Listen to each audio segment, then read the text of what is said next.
Market Movers tout de suite, donc avec Vincent Gann, analyste technique. Bonjour Vincent. Bonjour Mathilde. On démarre tout de suite avec l'action Orange. Oui, alors avec l'action Orange, j'ai choisi d'en parler ce matin pour un certain nombre de raisons, mais je vais essayer d'être bref.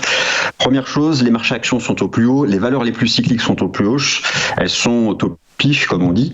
Alors les investisseurs commencent à se poser la question de savoir, en cas de correction, quel secteur qui a sous-performé, quel secteur défensif, quelle action pourrait prendre le relais.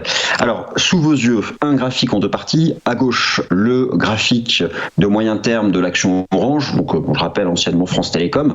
Alors, on constate que la valeur est tout en bas. Là, on est loin de parler d'actions surachetées et très loin d'avoir effacé l'impact baissier du Covid. Un support technique se forme d'ailleurs à 9,50 €.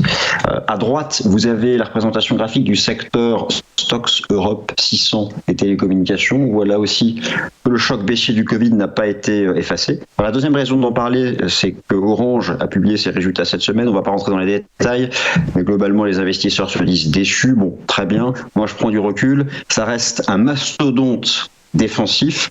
Un mastodonte défensif qui fait du cash, qui fait du free cash flow.